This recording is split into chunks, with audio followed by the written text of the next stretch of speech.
y porque no había demostrado tener efectos adversos en roedores. Sin embargo, a medida que se fue usando y se fue comercializando por todo el mundo, empezaron a haber nacimientos de bebés con amelia o focomelia. Si es que no saben qué es esto, pues nacían sin extremidades, o sin huesos, o sin músculos de las extremidades. Esto pasó así por aproximadamente 7 años, hasta que reportaron casos que después de 2 años de reportar casos de que probablemente se debía a este fármaco, recién se dejó de comercializar. Así que, una vez comentado esto, pueden pasar aquí. Pásame el siguiente, por favor. ¿Cuál creen que fue el causante de las anomalías en estos bebés? Como les dije, está demasiado fácil. De las anomalías que ocurrieron en estos bebés, ¿cuál creen que fue el causante? Factores ambientales, genéticos. Solo escríbanme, no va a salir su nombre, va a salir la respuesta. Ah, pero bien. Espérame, que voy a responder aquí. Ya, aquí no sale, no se actualiza, pero ahí me está saliendo que están poniendo teraptógenos, talidomida y genéticos, así que está muy bien. Se repite mucho más talidomida, así que muy bien por todos. La siguiente. Si un fármaco es probado en roedores y sin efectos adversos, ¿es totalmente seguro para gestantes? ¿Marquen sí o no?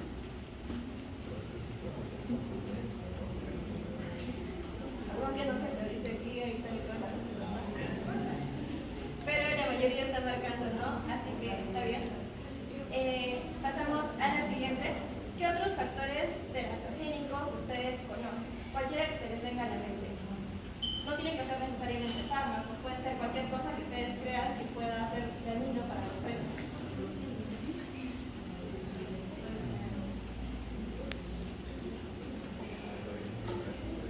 Cualquier palabra no va a salir su nombre, igual acá no se está proyectando nada.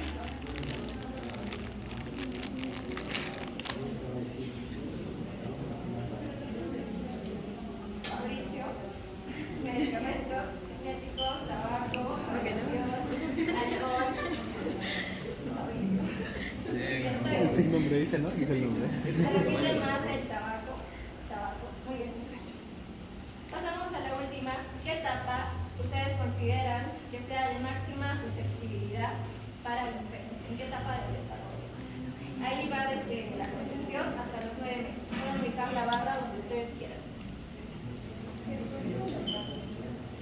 El primer trimestre, el segundo trimestre, el tercer trimestre. Claro, o sea, ubican ¿cómo se llama la línea del tiempo?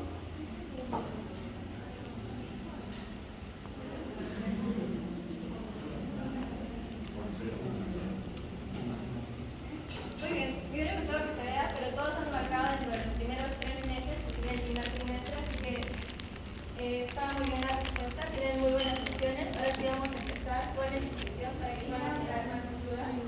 Se deja una sección donde pueden poner sus preguntas, yo al final las puedo leer. Mi premio.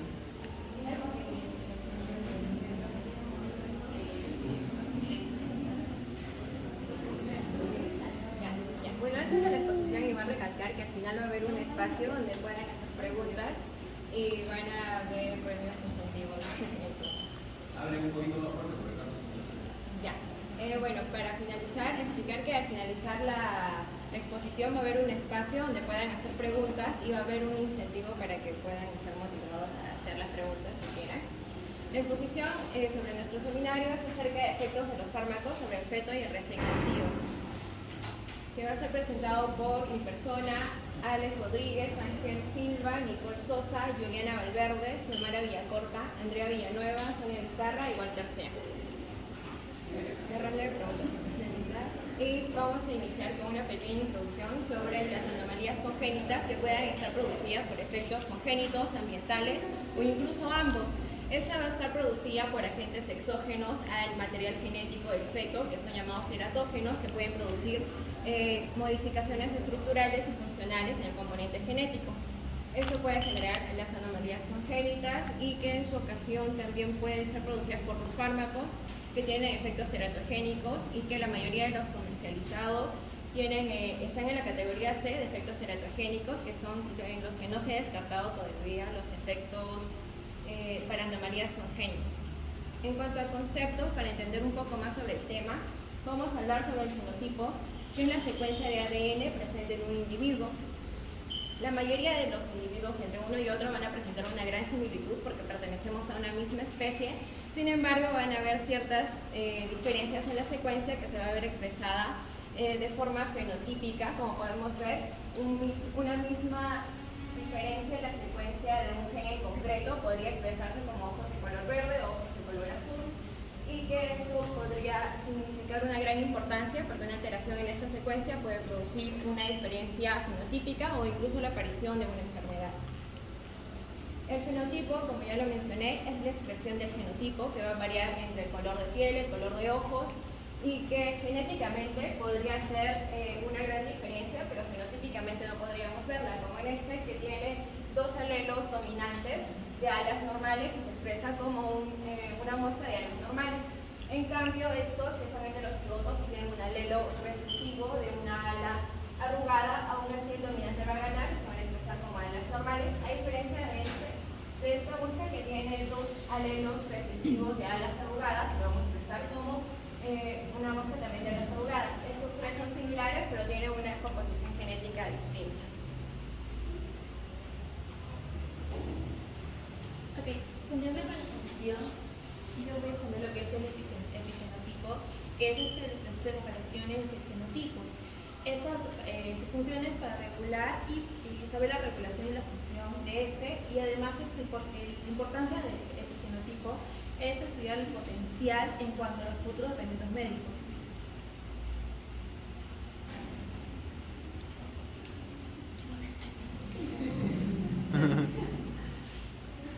Ya. En contrarrelaciones causales entre genotipo y fenotipo, el fenotipo de conceptos y del modo en cómo se relaciona con los factores ambientales. En este punto quiero resaltar lo que son un ejemplo que diferentes especies o razas no reaccionan a la misma manera a un medicamento. Este puede ser el ejemplo que dijo mi compañera al inicio, que voy a hacer al inicio sobre la talidomida, que es un gran ejemplo porque solo se estudió en roedores, más no en otras especies, y esto es lo que causó que hubiera tantos embarazos con malos productos. En la etapa de desarrollo es alcanzada en el momento en que actúa el teratógeno.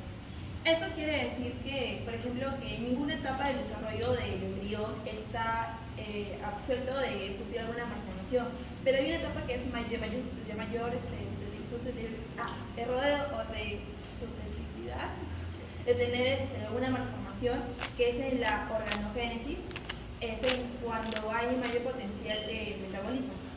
En cuanto a la dosis de administrada, la forma en la que se manifestará la inflación del desarrollo normal, que se incrementa de grado a medida de aumenta la dosis del teratógeno administrado.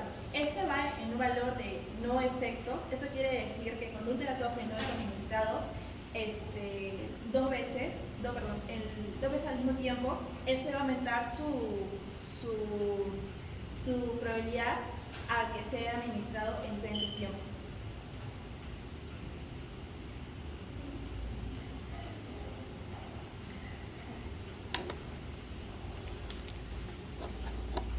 Continuando con la exposición, buscamos más conceptos del tema de lo que es teratogenicidad. ¿Qué es esta cualidad de la teratogenicidad? Definida como la capacidad de producir anomalías congénitas en la descendencia.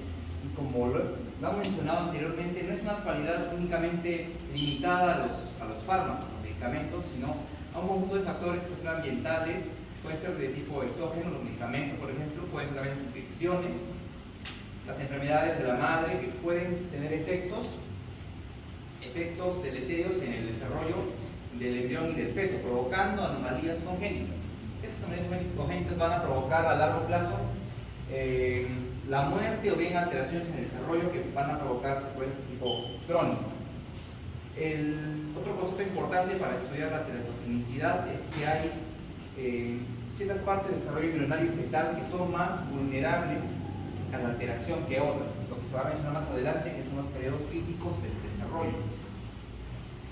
Cada parte del feto en desarrollo tiene un periodo crítico diferente, por ende los órganos más vitales tienen un periodo crítico más temprano en desarrollo, el primer trimestre. Otras partes tienen un periodo crítico más tardío, por lo cual era correcto cuando se explicaba anteriormente la dinámica que el periodo más importante del desarrollo sobre todo está alrededor del primer trimestre. ¿Cómo se va a determinar la teratogenicidad de un fármaco? Los fármacos, se han hecho muchos estudios en especies animales, sobre todo en roedores. Sin embargo, estos estudios tienen un valor limitado debido a que claramente no es la misma especie que nosotros. Y esto, bueno, esto provoca que tengan una escasa capacidad de predicción de los efectos en los seres humanos. Hay que tener en cuenta que el objetivo principal de este estudio de la teratogenicidad de los fármacos es poder guiar al uso de fármacos en mujeres embarazadas y también no únicamente en mujeres embarazadas. Por ejemplo, el uso de... También tiene especial importancia en el tratamiento de la mujer en edad fértil. Hay que tener en cuenta que muchas veces el embarazo se da de forma no planificada, entonces cualquier mujer en edad fértil tiene riesgo de quedar embarazada.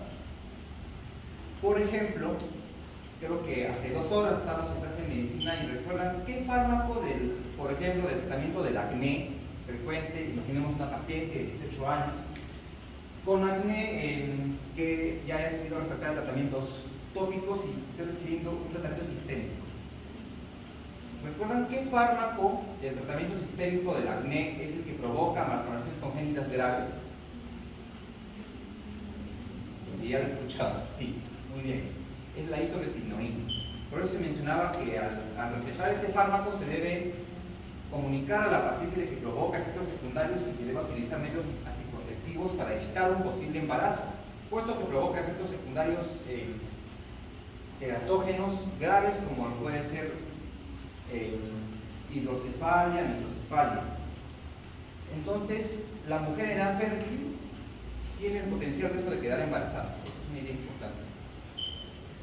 Dado que los estudios en animales tienen un potencial limitado para conocer los efectos en humanos, es que se debe emplear estudios en humanos, sobre todo retrospectivos, para tener información de calidad que permita discernir si un fármaco es teratógeno o no. Antes que pases ahí, es decir, si, o sea, ya les ha quedado claro el concepto de periodo crítico del desarrollo, ¿pueda repetir ese concepto?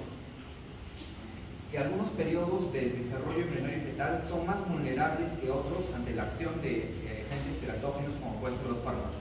Ok. Y entonces esto significa que si el embrión o el feto es afectado por alguna noxa, no necesariamente un fármaco, ¿no? Cualquier otra sustancia o ser vivo, como virus, bacteria, fuera de ese periodo crítico, ¿no va a causar problemas? También va a haber efectos secundarios, pero son de menor gravedad estadísticamente que en el periodo crítico. ¿Podrían dar algún ejemplo de algún agente teratógeno que actúe de diferente forma en diferentes periodos? ¿Ah? ¿La qué? Los inhibidores de las diecas. A ver, ¿cómo sería eso? Cuando pasa del primer trimestre, pues lo que causaría sería hidrocefalia y otras enfermedades. ¿Y si es en el primer trimestre? Problemas más renales, si no me equivoco. La talidomida también, cuando era, sobre todo en las primeras semanas del periodo crítico, hay lo que son la hiperalcoholemia, la medomelia, y ya pasando esas semanas críticas, podría causar la hipoplasia de radio del cúbito. Ese es un buen ejemplo. El virus de la varicela también, ¿no? Si el virus, o sea, los agentes teratógenos no son solamente fármacos, ¿cierto? Pueden ser agentes vivos, como el virus. Si el virus de la varicela afecta en el primer trimestre, ¿qué va a provocar? El síndrome de varicela congénita, ¿no? Que consiste en microcefalia, ceguera, naquimuertos, ¿no? Y si el virus afecta en el último trimestre, principalmente en la última semana, ¿qué va a provocar? Varicela neonatal. Es decir, que van a hacer sin ninguna malformación, pero con lesiones típicas de la varicela. Entonces ahí pueden ver cómo el agente teratógeno actuando en diferentes periodos va a provocar diferentes efectos. obviamente si actúa en ese periodo crítico del desarrollo para tal o cual órgano o sistema, el efecto va a ser más severo, como bien dijo mi compañero. ¿Entendieron? Eso es importante recalcar. Ahora, la mayoría de efectos más severos ocurren dentro del periodo de organogénesis, ¿no es cierto? Está dentro del primer trimestre de embarazo. Ya, bien, sí.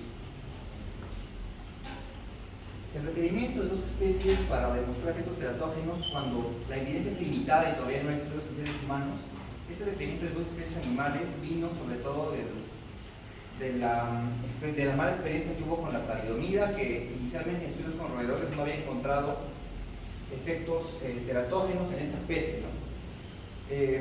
Por eso se recomienda que si la evidencia es limitada y solo hay estudios en animales, por lo menos hay estudios en un roedor y en un mamífero. En otro mamífero, por lo menos son pequeños, ¿no? Los conejos, entre otros. Pero siempre la evidencia de mayor calidad definitivamente es la evidencia en gestaciones humanas, para lo cual puede haber abordajes prospectivos, retrospectivos.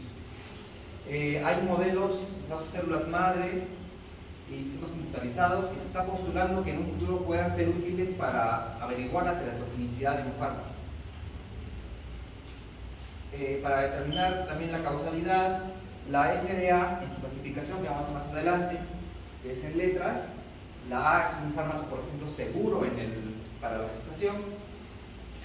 Y por ejemplo, la FDA, ¿cuándo clasifica en la categoría de A? Solo cuando hay información de alta calidad y una cantidad adecuada de evidencia que nos diga que no hay efectos teratógenos en un fármaco. De no ser así, ese fármaco probablemente esté en la categoría B y categoría C. Para considerar teratógeno a la gente hará falta determinar que hay un aumento en la frecuencia comparando a los que han recibido versus los que no han recibido un fármaco, una estrategia prospectiva o una estrategia retrospectiva, comparando a lactantes que han tenido una anomalía contra otros que no han tenido una anomalía, y comparar las incidencias del uso de algún fármaco. La mayoría de estudios, menciona la bibliografía, son muchas veces retrospectivos y muchos de ellos no son controlados, no tienen un diseño controlado que permita tener un alto nivel de evidencia. Bueno, entonces, como dice su compañero, el estudio del efecto de estas sustancias y fármacos es bastante complicado debido a que lo ideal sería estudiar en seres humanos, ¿no es cierto?, la actividad de tal o cual agente. Pero ustedes ya entienden que es algo que no es ético, ¿no es cierto? Por lo tanto, lo único que nos queda es probar el efecto de estos agentes en animales. Pero como ustedes han descrito también, obviamente no compartimos el mismo pool de genes. Por lo tanto, el efecto que podríamos encontrar en los animales no necesariamente va a ser el mismo que se encuentre en los humanos, ¿no es cierto? ¿Conocen de algún caso en el que se haya estudiado algún agente en humanos?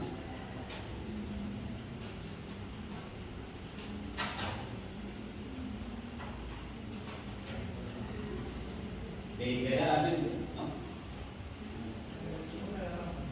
¿Qué así?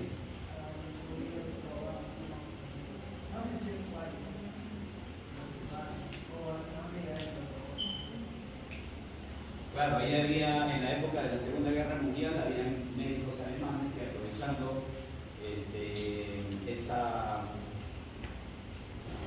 esta política del Estado nazi de erradicar, eliminar, ¿no?, a la población judía, aprovechaban para estudiar a gemelos idénticos, ¿no?, y diferentes efectos sobre ellos, ¿no? Hay otro ejemplo bastante más claro. Claro que no es un ejemplo de un estudio de agente teratógeno, pero ahora que lo estamos conversando me viene a la cabeza. Hay un estudio, el estudio Taskini, que es un estudio que realizaron en el oriente de Estados Unidos, en la década de los 20, estudiaron el curso natural de la sífilis en gente negra, de raza negra.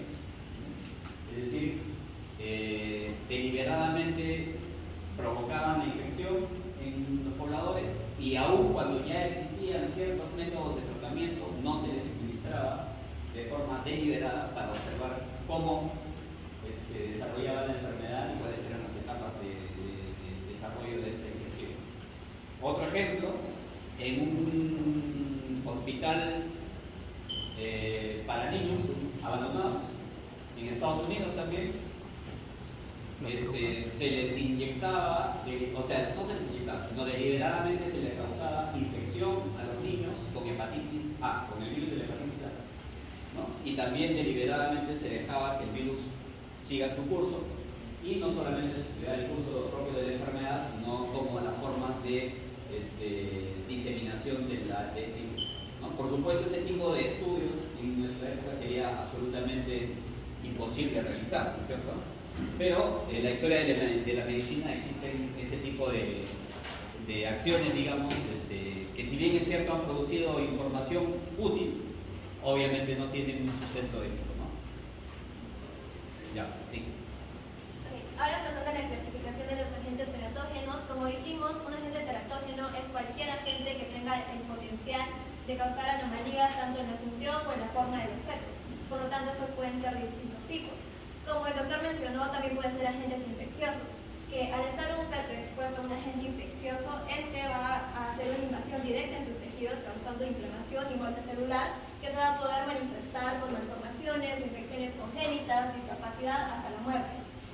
¿Cuáles son estos agentes infecciosos? Pues son los que están incluidos dentro del TORCH, que siempre nos interesa descartar, que son la toxoplasmosis, citomegalovirus, rubiola, herpes y sífilis. También la varicela, el parvovirus, B19, el virus Zika, el virus de coriomeningitis inclusive.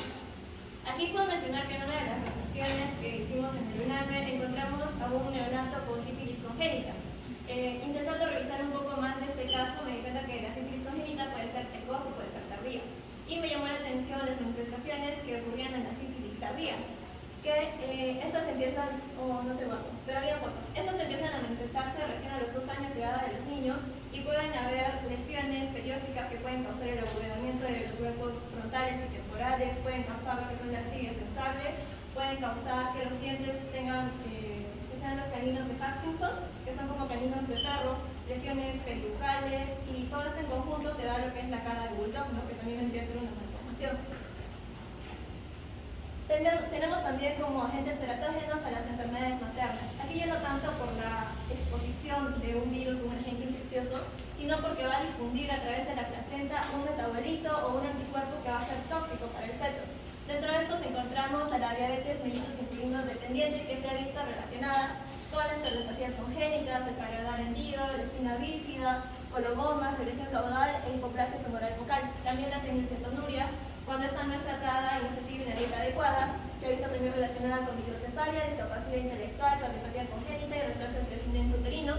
Y bueno, también las enfermedades autoinmunes, donde la miastenia gravis materna puede causar miastenia neonatal, transitoria, la trombocitopenia materna, la trombocitopenia fetal, y el lupus eritematoso sistémico puede causar bloqueo cardíaco fetal.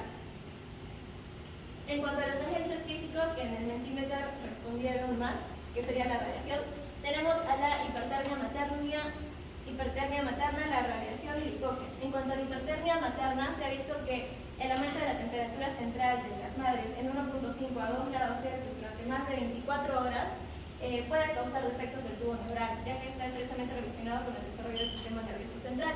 En cuanto a la radiación, se dice que menos de 10 radiaciones no llegan a ser teratógenas. Sin embargo, cuando se pasa este límite, puede llegar a causar muerte fetal, trastornos del crecimiento, anomalías somáticas, mutaciones, tumoraciones malignas. Esto no quiere decir que cuando veamos una gestante en su primer trimestre, digamos, no pueda tener ningún tipo de radiografía o ningún tipo de exposición.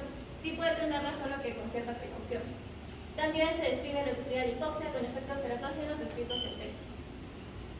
Tenemos la exposición a drogas, que ya han hablado mis compañeros y van a seguir hablando durante el resto de la exposición, que como mencionaron, más del 90% de las drogas que han sido aprobadas por la FDA en realidad tienen un riesgo no estimado de teratogenicidad. Y para que un fármaco llegue a ser de categoría A, como mencionó Ángel, la FDA pide una serie de evidencia de que este realmente no es teratogénico. Bueno, aquí también tenemos las categorías A, B, C, D y X, ¿no? Bueno, también como lo mencionó, un fármaco nunca va a ser 100% seguro en personas, porque generalmente los estudios se hacen en animales. Por último tenemos los agentes químicos, que serían el plomo y el mercurio. El plomo puede causar efectos neuroconductuales adversos y el mercurio daños graves en el sistema nervioso central, deterioro intelectual, motor y psicosocial. Aquí ya había puesto unas 2 fotos también de otro caso que pasó en Japón esta vez con el desastre de Minamata, que era una ciudad costera en una isla de Japón, donde una planta química decidió desechar mercurio al mar, pensando que no tendría efecto sobre esta población. Sin embargo, al ser esta una población costera, consumía principalmente pescados y mariscos. Los pescados tenían en su cuerpo restos de metilmercurio, y esto al llegar a las madres gestantes provocaba partos prematuros, abortos, e incluso en la población en general se llegaba a parálisis cerebral.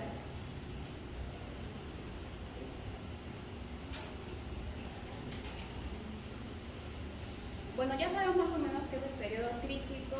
Eso lo definimos como el periodo del embarazo, donde es más susceptible que un teratógeno pueda causar las malformaciones en el embrión o en el feto. Y esto se da con mayor facilidad cuando se están formando los órganos y los tejidos, que es el proceso de organogénesis, que se da desde la tercera hasta la octava semana, pero cada órgano o cada sistema tiene como su propio periodo donde es más susceptible, como por ejemplo en el periodo crítico del desarrollo del encéfalo se describe que va desde de la semana 3 a la 16, pero el encéfalo todavía experimenta diferenciación y crecimiento rápido al momento del nacimiento. Entonces, después de la semana 16, desde el final del embarazo, el feto sigue siendo susceptible a la acción de los teratógenos. O, como otro ejemplo, también el sistema óseo, que incluso después del nacimiento, como vemos en la infancia, se sigue desarrollando. Entonces, por individual, cada órgano, cada sistema tiene su propio periodo crítico, pero se describe en general que es de la tercera a la octava semana. La susceptibilidad a los teratógenos va a depender de la fase o del estadio de la gestación. Por ejemplo, si la gestante está entre su tercera y octava semana, como ya dijimos, va a ser más susceptible a que un teratógeno pueda causar una malformación, y cuando se da en este tiempo se lo conoce como defectos o anomalías mayores, y cuando se da después de este periodo, en el periodo fetal, se lo conocen como defectos menores. Y la diferencia es que los defectos mayores pueden afectar la calidad de vida del paciente, o algunas patologías requerir tratamiento, cirugía inmediata, o algunas de por sí ya son incompatibles con la vida. Y los defectos menores pueden ser más simples, incluso pueden ser estéticas, como por ejemplo en esta imagen es una alteración de la morfología de la oreja, pero en este caso es aislado, no forma parte de ningún otro síndrome, no compromete la vida del paciente y se podría hacer la cirugía, pero no es inmediata. Entonces por eso decimos que es un defecto menor. O en la otra imagen también otro defecto menor son las lesiones dérmicas, que dentro de los defectos menores son las más comunes, o los nebus, las lesiones hipo, hiperpigmentarias. Esos son los defectos menores. Y como ejemplo de un defecto mayor, bueno, esta patología se llama sirenomelia o síndrome de la sirena, que es extremadamente rara, pero en los casos que se han reportado, la causa han sido la exposición a los teratógenos, entre ellos la vitamina A, que se considera teratogénica, sobre todo a dosis altas en el primer trimestre del embarazo. Se denomina sirenomelia, como ya estamos viendo, porque la lesión característica es una fusión de los miembros inferiores, y o sea, hay una membrana que junta las piernitas del bebé, y la unión puede ser parcial o total, y en este caso es total. Se considera un defecto mayor porque es incompatible con la vida. Y como ya dijimos, la vitamina A es un teratógeno causante, pero también puede estar causado por otros fármacos o por otras drogas como la cocaína también, que pueden desencadenar Ahí, antes que pases ahí, es cierto lo que dice su compañera muy bien, y ha puesto, digamos, ejemplos en los que se puede resaltar bien la definición que nos ha dado, ¿no? De efectos mayores y de efectos menores, pero ante la presencia de uno o más efectos menores, el médico tiene que tener la suficiente habilidad para tratar de identificar si existe algo adicional, ¿no es cierto? Porque a veces hay un defecto menor en un órgano y en otro, todos son defectos menores, pero que en conjunto pueden representar algún riesgo, ¿no? En el ejemplo específico que has mostrado ahí como defectos menores, ahí tenemos en la foto de la izquierda una anormalidad que se llama microtio, ¿no es cierto? Microtio. La microtia, sin embargo, tiene varios grados, ¿no es cierto? Y puede ir del 1 al 5, ¿no? El 1 es solamente alteraciones del pabellón auricular, sin ninguna alteración del conducto auditivo externo ni del tímpano, y sin embargo el grado 5, pues el peor, es la ausencia total del pabellón auricular y obviamente ese bebé no escucha. Entonces, dependiendo, miren, un mismo defecto que podría ser calificado como defecto menor, dependiendo de su estado de severidad, ya no lo va a hacer. O sea, el grado 1 sí va a ser un defecto menor estético, pero el grado 5 va a causar hipoacusia. Por lo tanto, va a afectar la calidad de vida del niño y por lo tanto, eso ya no puede ser considerado como un defecto menor. En la foto de la derecha, ahí ven la típica imagen de la mancha en vino o porto, así se llama, ¿no? La mancha en vino o porto, que es una mancha de color rojo intenso, o de rojo aterciopelado, dicen algunos, que si solamente afecta a la cara, así como está la foto, podría ser considerado un defecto menor, claro, porque es un defecto estético, nada más. Pero existe un síndrome que se llama el síndrome de Sturge-Weber, en el que este tipo de lesiones se acompañan de anormalidades del nervio trigémino y anormalidades vasculares ubicadas en el sistema nervioso central. Y por lo tanto ese niño va a producir o va a sufrir de epilepsia secundaria. Entonces ya no sería un defecto menor porque va a afectar su calidad de vida. Ese niño va a tener que ser probablemente operado, tomar antiepilépticos toda su vida. Entonces ya no podría ser considerado un defecto menor. Entonces mucho cuidado ante la presencia de los defectos menores. Hay que ser lo suficientemente acucioso como para buscar otras anomalías asociadas. Los fármacos teratogénicos pueden afectar simultáneamente a varios órganos, bueno, que es lo que han estado diciendo mis compañeros también. Por ejemplo, la dosis alta de radiación ionizante puede causar efectos en el sistema nervioso central o en los ojos, entonces el bebé puede nacer con cataratas congénitas, con microcefalia. Como un ejemplo de los virus, de las infecciones, la infección por rubiola causa efectos oculares como glaucoma, cataratas, sordera y malformaciones cardiovasculares, o sea, cardíacas, y también malformaciones en los grandes vasos. Y como fármacos, el ejemplo que hemos puesto es la talidomida, que se asocia frecuentemente a las malformaciones en los miembros, pero también puede causar otro tipo de malformaciones, pero es lo que frecuentemente se describe, que en las fases iniciales del periodo crítico puede presentarse meromelia o amelia, que es la ausencia, la amelia es la ausencia total del miembro y la meromelia es la ausencia parcial, por ejemplo, y después de la fase crítica también se pueden presentar malformaciones congénitas como por ejemplo la hipoplasia del radio y del ducto, que vemos que sí se ha formado la extremidad hacia la mano, pero no está bien desarrollada. Esta es una ilustración sobre los periodos críticos del desarrollo prenatal humano, que la izquierda empieza en la semana 3 y no se consideran las 2 primeras semanas porque se considera que los teratógenos no causan malformaciones las 2 primeras semanas del embarazo porque puede afectar, sí puede afectar, pero no causan malformaciones, sino que causa sobre todo los abortos espontáneos porque afecta en el momento de la fecundación, de la implantación, de la formación de las estructuras extraembrionarias. Entonces, por eso es que las 2 primeras semanas no se incluyen acá, porque los teratógenos sí afectan, pero no causan malformaciones congénitas. ¿Cómo se llama ese efecto? Se llama el efecto de todo o nada, ¿no es cierto?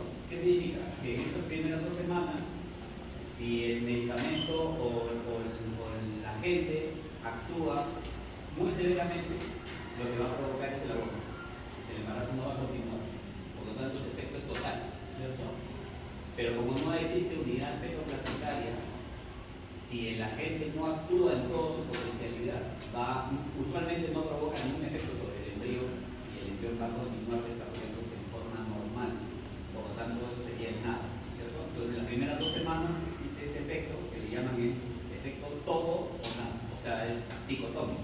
Mientras que a partir de ahí va a depender del periodo en el que actúe, ¿cierto?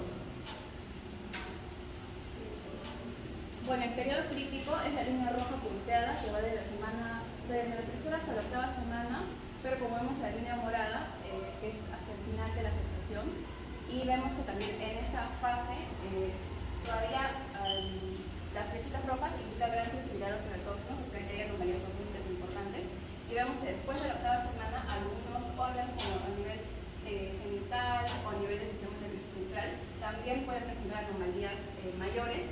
Por eso dijimos que cada órgano y cada sistema tiene su propio periodo de susceptibilidad. En este caso, como estábamos hablando de la amelia y la melomera causada, entre otros, por la talidomida, durante las primeras semanas del periodo crítico se puede causar eso que tienen que ser la amelia, pero después o en las últimas semanas del periodo crítico siguen habiendo malformaciones, porque todavía se ve la línea de color azul, que es la menor sensibilidad a los teratógenos, y como dijimos, en ese caso se puede dar la hipoplasia de raro, de cúbito.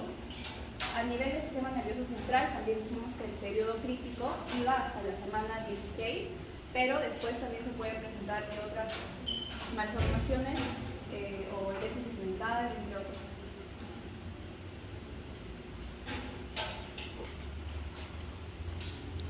Ahora vamos a hablar sobre los mecanismos que tienen estos diferentes agentes teratogénicos o teratógenos, empezando por los antagonistas del folato.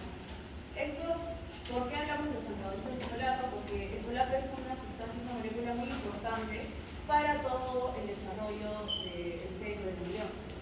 Va a estar participando en la síntesis de los nucleótidos y también algo muy importante en los procesos de metilación. Estos procesos de metilación además son importantes en el control epigenético, que como ya explicaron al inicio, son importantes y regulan la expresión de genes. Entonces, cualquier anomalía o cualquier desbalance en los niveles de folato dentro de la madre va a causar anomalías en la metilación del ADN y de otras sustancias. Y es por eso que es muy importante la suplementación con folatos a las madres, pues se ha visto que la suplementación está relacionada con menos ocurrencia de efectos de tubo neural y niveles bajos de folatos en las madres o personas gestantes están relacionadas con más ocurrencia de estos efectos. También se habla sobre el aumento de la homocisteína como un marcador de la falta de metilación.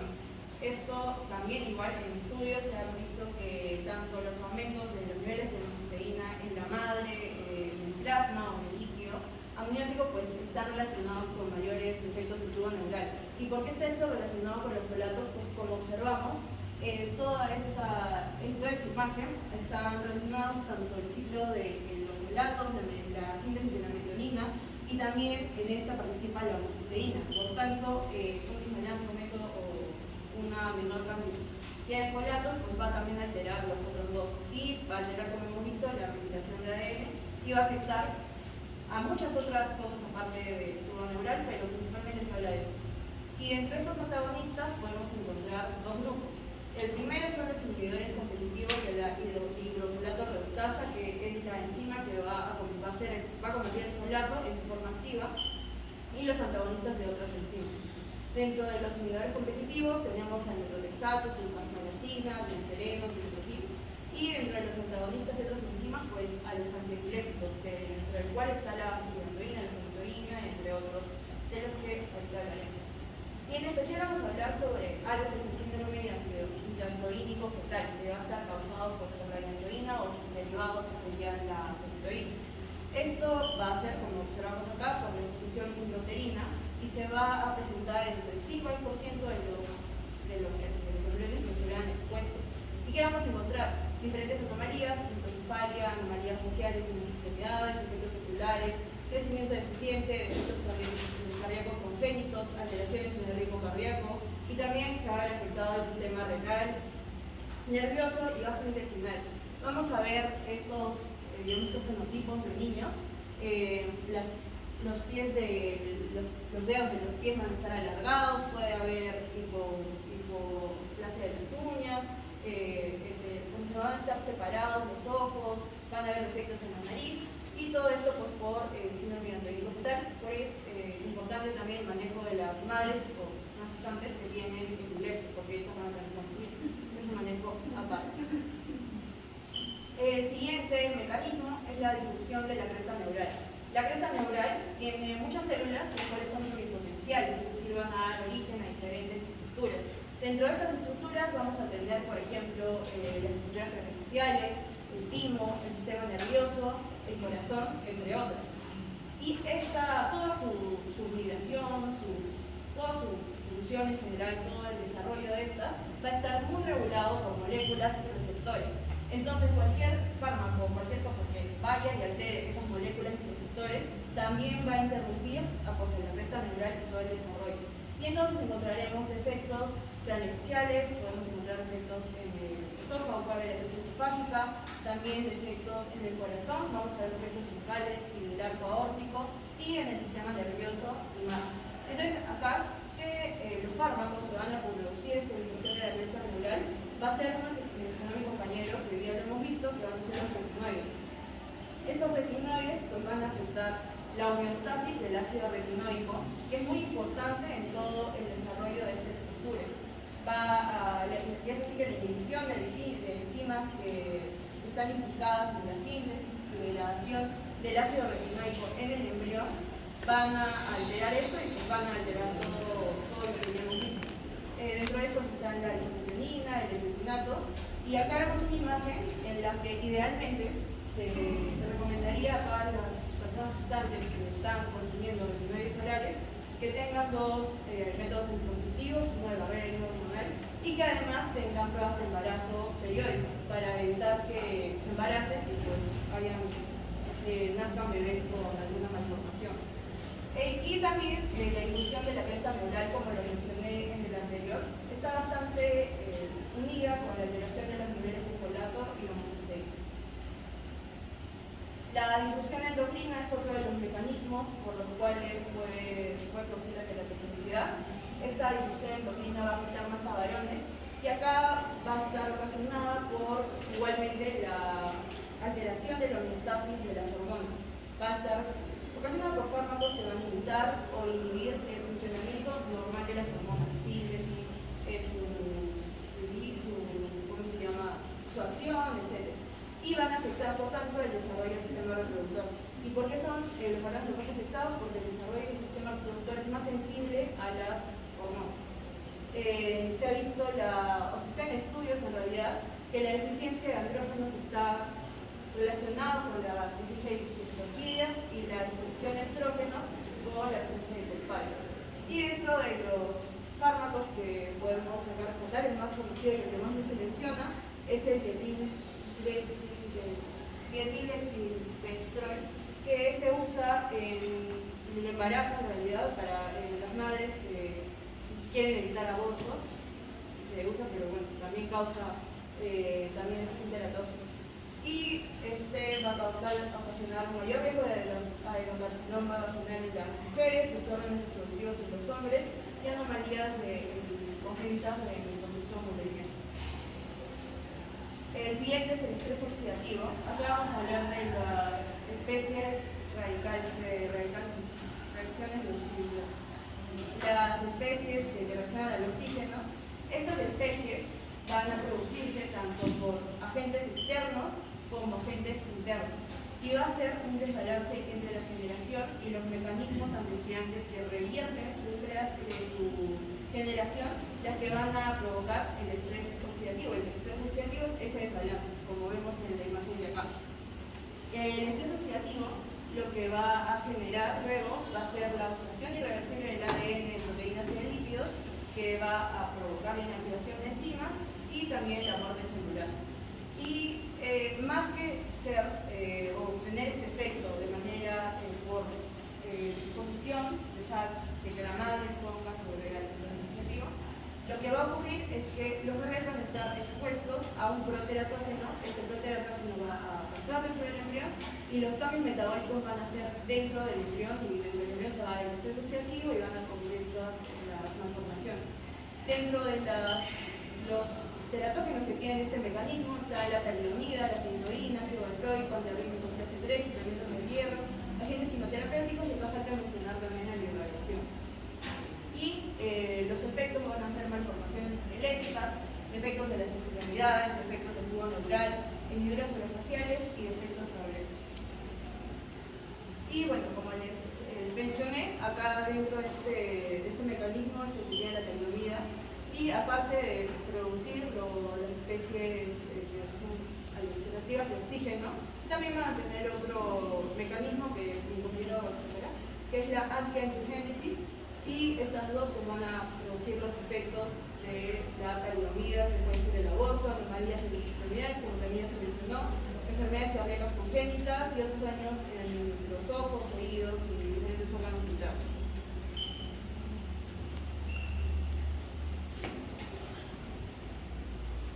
Ya.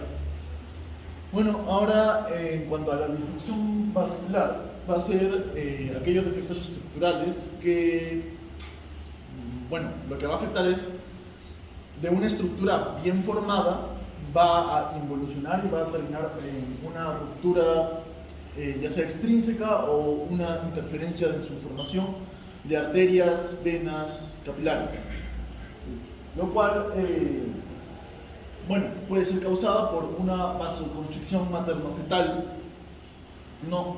O hipoperfusión, lo cual va a causar que haya menos nutrientes sean aportados al feto y bueno, esto va a realizar la formación de especies bueno, ahí está, las especies reactivas de oxígeno y el estrés oxidativo, lo cual va a hacer la involución de las partes más distales, ¿no? O sea, lo que va a ser más afectados van a ser las partes más distales, porque son las más distales de ¿cómo lo pongo? En una cianosis, por ejemplo, vamos a ver que el cuerpo va a tomar como importancia lo central, ¿no? Y va a dejar de lado los miembros. Acá va a ser lo mismo. Los tipos de defectos dependen de la edad gestacional, el lugar, la severidad del tejido dañado y la posible presencia de un tejido necrótico adherido al órgano adyacente o al ánus, ¿no? Ahora vamos a hablar de la teratogénesis mediada por algún receptor o enzima específica. Bueno, tenemos los receptores YECA. Sabemos que los YECA actúan sobre el sistema renina-angiotensina, la cual cumple una función muy importante en la regulación de volumen. Los inhibidores de este sistema van a afectar al desarrollo del feto, interrumpiendo el sistema renina-angiotensina. Ok, lo que va a pasar no es que, bueno, va a afectar directamente al riñón, lo cual el feto va a ser afectado no por hipovolemia, no por una falta de presión, ¿no? Sino por directamente la falta de este sistema. Al afectar la función renal, sus efectos no serán debidos a hipotensión o disfunción vascular, lo que ya previamente hablamos. Lo que contribuye a un síndrome de malformación en el descenso del tono vascular renal del feto, lo que es usual en el segundo y tercer trimestre. Esto va a ocurrir en el segundo y tercer trimestre. Lo que va a ocurrir en el primer trimestre va a ser más una malformación cardíaca, ¿no? Ok, la histona de acetilasa cumple un rol importante en la expresión genética. Interrumpir este proceso, pues, llevaría a una interrupción de la proliferación, de la diferenciación y causaría una apoptosis celular. Un fármaco interrumpiría este proceso, pues sería el ácido valproico, ¿no? La ciclooxigenasa es un mediador inflamatorio que está presente en todos los tejidos. Sabemos que hay ciclooxigenasa o COX-1 y COX-2, ¿no? Y la COX-2 es la que va a producir prostaglandinas que van a mediar la inflamación, ¿ok? Y los AINES, recordemos que son antiinflamatorios inhibiendo este proceso. Pero hay que tener cuidado con los AINES no específicos, porque estos no van a ir directamente a la COX-2, van a ir a la COX-1 también, lo cual va a ocasionar fallas cardíacas y en la línea media y en el diafragma. Bueno, tenemos los receptores de NMDA.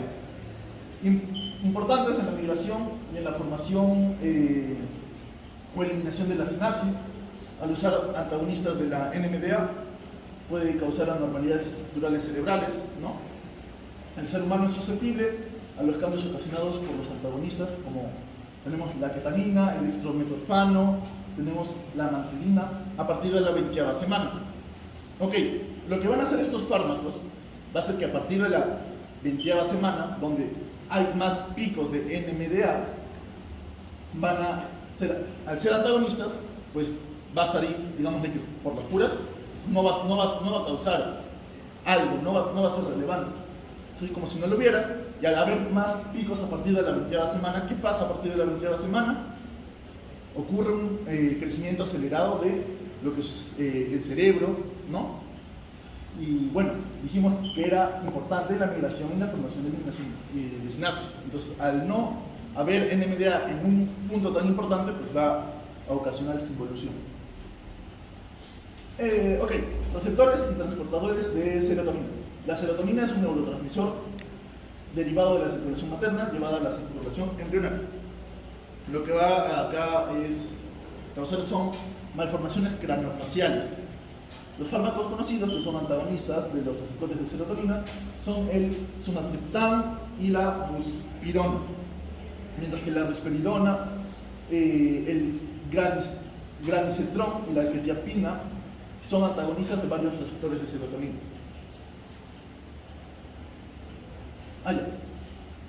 Ok, tenemos los receptores GABA. Tenemos entendido que GABA es un gran neurotransmisor inhibitorio y se encuentra en los testículos, ovarios, páncreas y en el paladar, aunque su función extraneural no es aún muy conocida. Las principales drogas van a ser las benzodiazepinas. En humanos no está aún tan...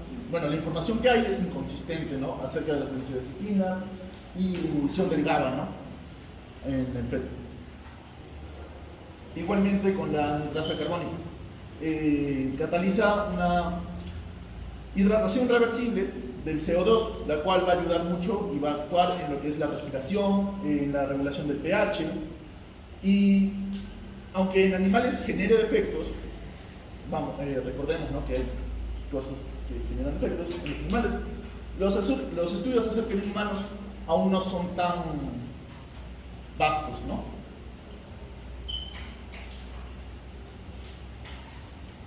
Haciendo un pequeño acápite en la parte de los mecanismos, vamos a hablar sobre las drogas recreacionales. Acá están los cigarrillos, el tabaco, la cocaína, el alcohol. Los cigarrillos y el tabaco van a alterar estructuras en la función de la placenta y va a ocasionar mayor morbilidad y mortalidad perinatal, muerte súbita del producto y enfermedades respiratorias a largo plazo. La cocaína va a provocar la vasoconstricción de vasos uterinos, provocando abortos, restricción del crecimiento y muerte fetal súbita. Y el alcohol va a afectar en la metilación del ADN y va a alterar la expresión génica. Y el resultado de esto van a ser anomalías en la estructura, en el comportamiento y también neuropsiquiátricas. Es decir, no solo van a afectar al niño, al futuro niño en toda su vida y lo que va a continuación. Y también van a haber efectos irreversibles a nivel del sistema nervioso central. Entonces acá podemos, en la parte del alcohol, hablar de un conjunto de trastornos del efecto alcoholizado. Estos trastornos van a afectar, como ya dije, al niño y al futuro adolescente. Van a depender muy importante acá la cantidad y el patrón, y estos son antecedentes que uno debe buscar en la madre, la cantidad, con qué frecuencia consume, si consume otras drogas, buscar y también hacer otros factores, pero especialmente la cantidad y el patrón. Y el más común de todos estos trastornos, que creo que la mayoría conocemos, es el síndrome alcohólico fetal, y también puede causar otros trastornos del neurodesarrollo. Algunos de los efectos que tiene, y para que podamos ver lo importante el gran efecto que puede tener en el producto, es la reducción del lóbulo frontal, la reducción del núcleo striado, del núcleo caudado, del tálamo, el hipotálamo y el cerebelo, adelgazamiento del cuerpo calloso y también puede provocar disfunción en la misma. Entonces, se ha hecho una clasificación en la que se incluyen distintos criterios para caracterizar al trastorno del feto alcoholizado. Y acá encontramos patrones de anomalías faciales, también vamos a tener la exposición de la madre alcohol confirmada y evidencia de retardo prenatal y postnatal en crecimiento y evidencia de déficit de crecimiento del cerebro y morfogénesis anormal. Y vamos a incluir dentro de cada uno de esos ítems diferentes características que vamos a agrupar y pues clasificaremos de esa manera al niño, al producto que nazca con un trastorno del feto alcoholizado.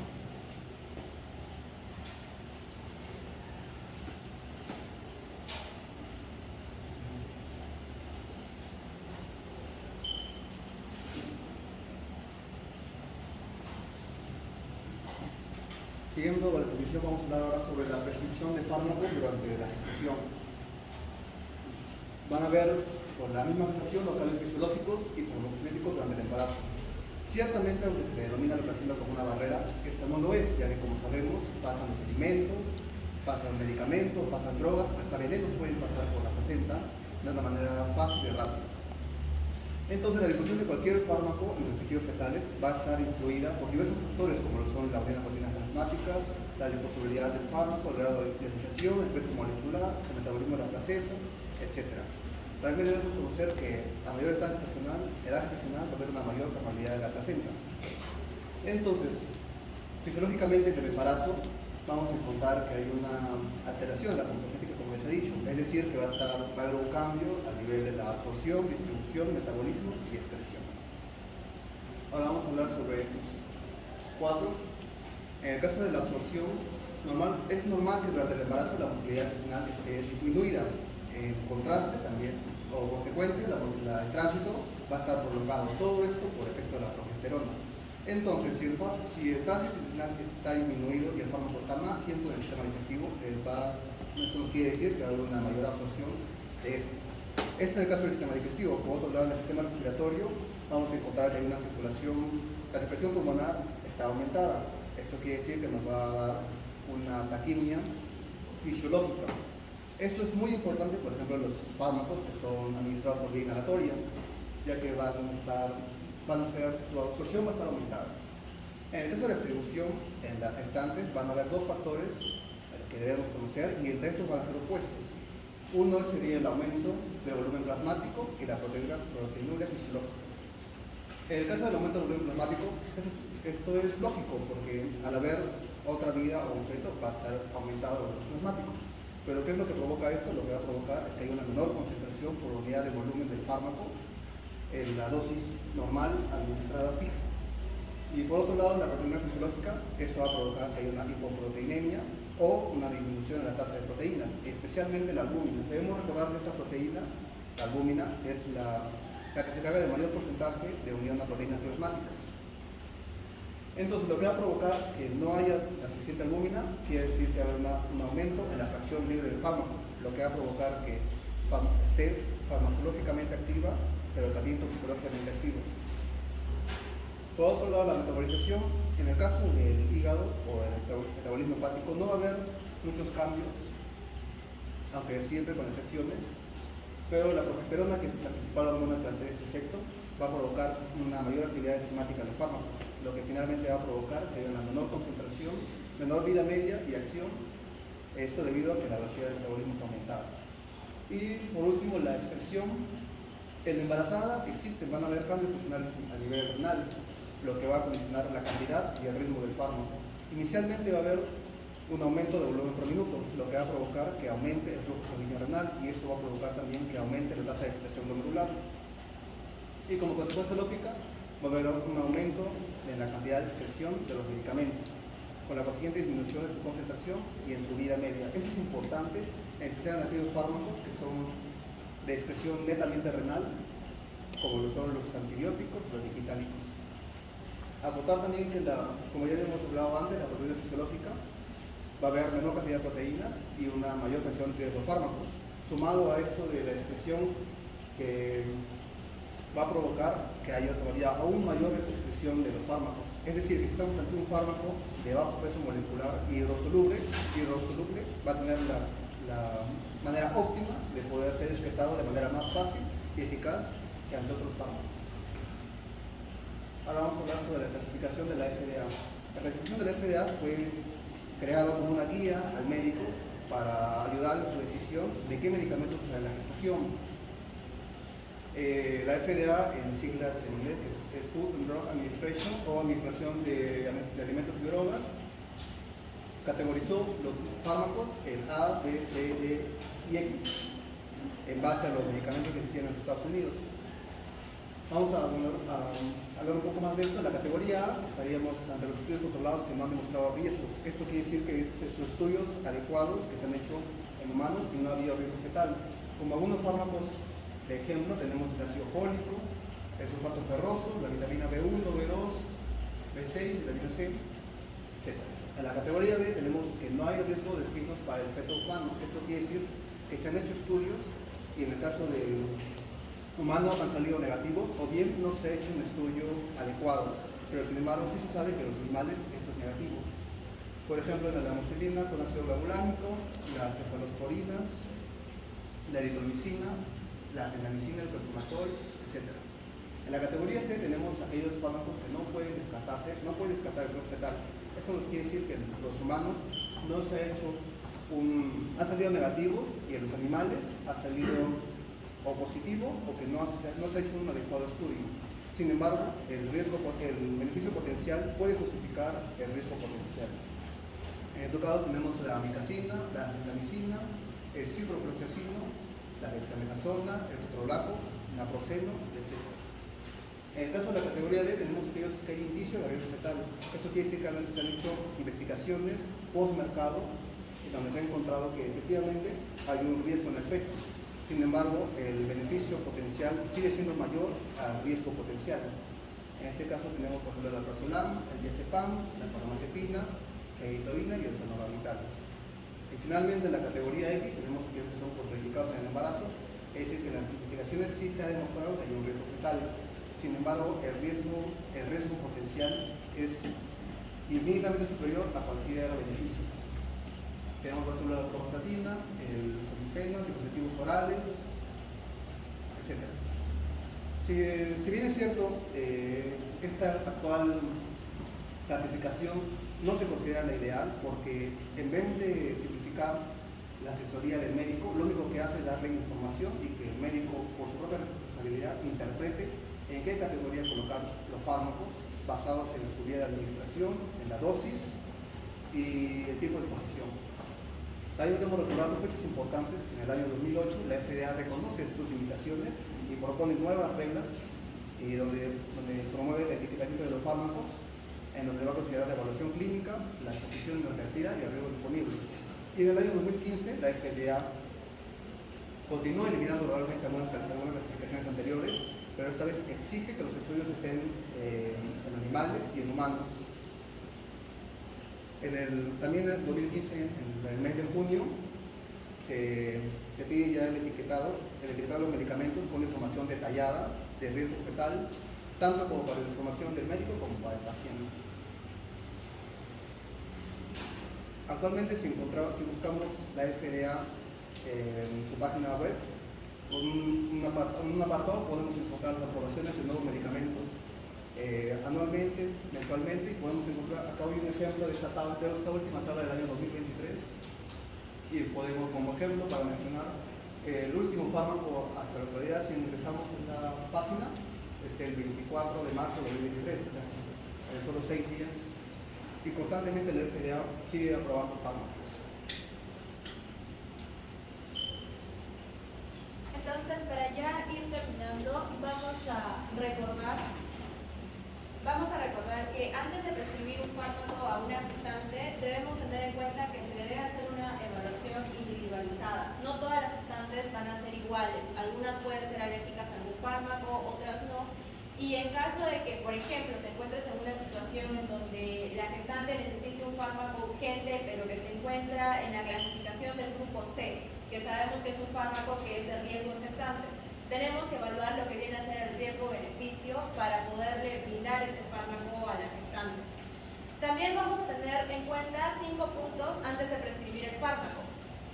Para iniciar, es que no hay una barrera fisiológica protectora entre el medio fetal y el medio materno. La placenta no actúa como barrera fisiológica. Por lo tanto, cuando la madre va a ingerir un fármaco o va a consumir algo, de todas maneras va a ser expuesto el medio fetal. Por eso siempre se tiene que tener en cuenta qué fármaco se le da, y por eso es que es tan importante verificar en qué grupo está, o que el fármaco o la sustancia que consuma la madre no sea teratogénica. También es importante la edad gestacional, ya que como se vio va a haber edad gestacional en donde va a tener el feto mayor riesgo que en otras. Si se le prescribe un fármaco a una madre dentro del primer trimestre, hay una alta posibilidad de que el feto tenga de repente, de que se altere y le pueda causar alguna anomalía al feto. También hay que recordar que a mayor edad gestacional la placenta se vuelve mucho más permeable, entonces puede que haya una mayor absorción al medio fetal del fármaco que va a consumir la mamá. También es importante la vía de administración del fármaco, ya que de esto depende la absorción y la acción del fármaco. Va a haber mayor absorción si es que se le da o se le prescribe un fármaco a nivel sistémico o endovenoso, ya que va a llegar directamente a la sangre y puede llegar mucho más rápido a lo que es el medio fetal. A diferencia que si se le prescribe un fármaco por vía oral o vía cutánea, que de repente va a ser la absorción menor y va a llegar un poco más débil. También es importante que se use dosis pequeñas y que el tiempo de dosis o el tiempo que se le va a dar este medicamento sea corto, y es preferible elegir una monoterapia antes que una terapia combinada. De esta forma no estamos exponiendo tanto al feto a tantos medicamentos.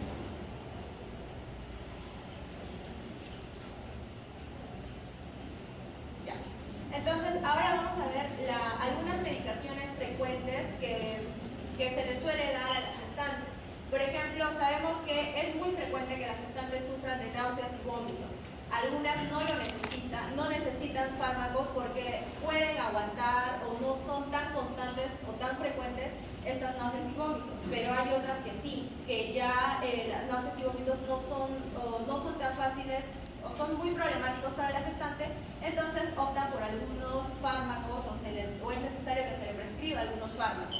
En este caso se ha visto que es preferible recomendar la doxilamina, que va a ser encargado de inhibir directamente la histamina del receptor H1, o se puede combinar lo que es doxilamina con viridioxina. Esto no significa que estos fármacos sean 100% seguros para el feto. ¿Por qué? Porque estos fármacos se encuentran dentro del grupo B. Es decir, va a haber algo de riesgo en la exposición a estos fármacos, pero son más seguros que otros que se pueden recomendar para lo que son náuseas y vómitos. Vamos a tener también la medicación, el uso de antibióticos, que a veces hay gestantes que lo requieren. Es recomendable que se les den las cefalosporinas, penicilinas, erythromicinas, acitromicina y clindamicina, pero lo que sí está prohibido en gestantes es la doxiciclina y las fluoroquinolonas. ¿Por qué? Se ha visto que la doxiciclina va a causar una supresión transitoria del crecimiento óseo en el feto y también va a causar una tinción de los dientes al momento en el desarrollo. Y las fluoroquinolonas va a causar una toxicidad en el desarrollo del cartílago del feto. En el resfriado común, el resfriado común muchas veces no es algo tan fuerte cuando les da a algunas personas. Sin embargo, hay otras personas a las que sí les da un resfriado fuerte, que ya es insoportable. Entonces, lo que se les puede recomendar a las gestantes es el paracetamol, en el caso de un analgésico o para el malestar general de repente, que se ha visto que es un fármaco seguro, pero en periodos cortos. Porque si se le receta para periodos muy prolongados, sí se ha visto que puede causar alteraciones en el feto. Y en el caso de rinorrea se recomienda lo que es el bromuro de hipatropio y el aerosol nasal. Pero lo que sí se ha visto que hay que evitar es el ibuprofeno. El ibuprofeno está recomendado antes del tercer trimestre, pero porque hasta antes del tercer trimestre pertenece a lo que es el grupo B de la clasificación de la FDA. Pero es recomendable o ya no darlo a partir del tercer trimestre, porque a partir del tercer trimestre este fármaco ingresa a lo que es el grupo D, donde son fármacos muy arriesgados o que no se han hecho estudios correctamente y sí causan alteraciones en lo que son, bueno, los estudios que se han hecho con animales que estaban gestando. ya que se ha visto que este fármaco va a causar constricción del ductus arterioso a partir del tercer trimestre. En el caso de las infecciones urinarias, que son frecuentes en mujeres gestantes, los antibióticos que se recomiendan son las penicilinas, cefalosporinas, acetronal y fosfamicina. Y en el caso de que sea una enterobacteria de beta-lactamasa de espectro extendido, se pueden usar algunos carbapenems como son el meropenem, ertapenem y el doripenem. Pero lo que sí no se recomienda son los aminoglucósidos, ya que van a estar asociados con una ototoxicidad después de una exposición muy prolongada, va a causar este daño en el feto. Entonces, como conclusión, podemos decir que es preferible que una gestante no consuma o no ingiera ningún fármaco. Si se le va a prescribir algún fármaco, es de preferencia que sea muy necesario o que de repente ya no haya ninguna otra alternativa.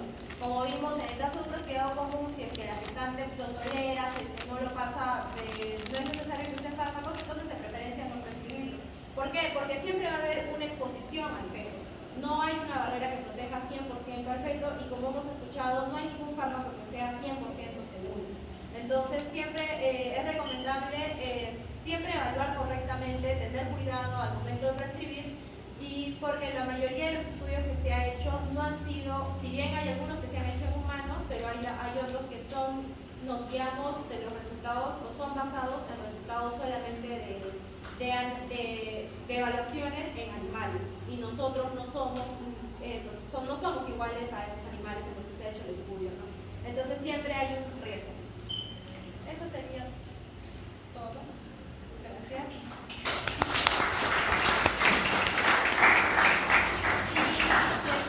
tuviera alguna pregunta.